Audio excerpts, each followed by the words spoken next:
Hey guys, Gene Eisenmann with a quick HydroWave tip this week.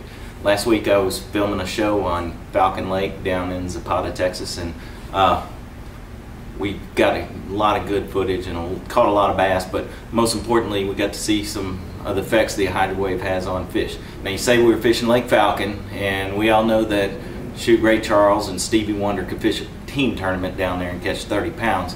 That's kind of not what I'm trying to do here. Is I'm kind of going to give you a tip on how to really utilize the HydroWave other than just using the sound while you're fishing. Okay, so I'll give you a few scenarios. First thing in the morning, you know, that morning bite was really good and it was really shallow. If you didn't hit the bank with your bait, you're fishing too deep.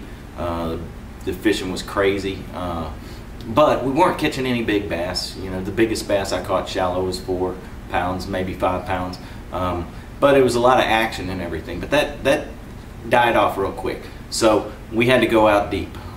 When I went out deep, I had to look. You know, it wasn't like the deep bite was crazy during the day, but I knew we could figure it out, and this is where the HydroWave came in. I'll tell you what I was using and doing first, so you kind of get an idea of how things were going down. But first of all, I was throwing 100% this creek tail worm made by Big Bites.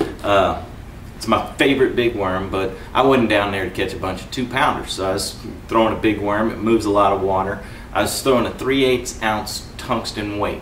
I knew I was going to be fishing ultra deep, so I wanted to be able to feel the rock and the different changes in the contour on the bottom. But most importantly, I was after big fish, so I was throwing a big bait.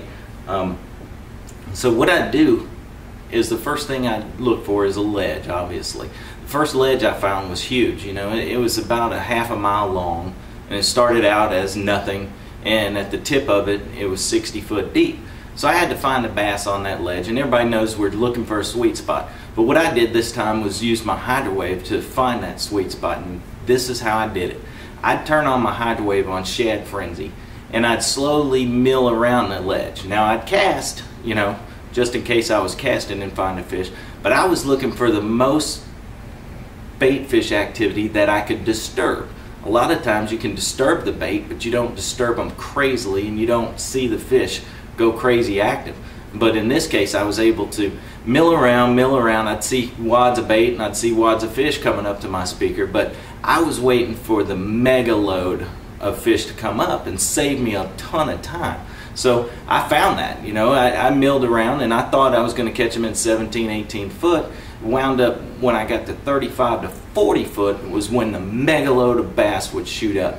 At that point, I'd catch them every single cast. I'd just throw out a buoy, catch them every single cast. Now I changed my HydroWave to a 30-second delay, but I kept it on full blast, shad frenzy, and there was never a time where I did not see bait and bass streaking up towards my speaker. But I cannot recall a time where I went a single cast without catching a fish. That's the time we caught the big ones.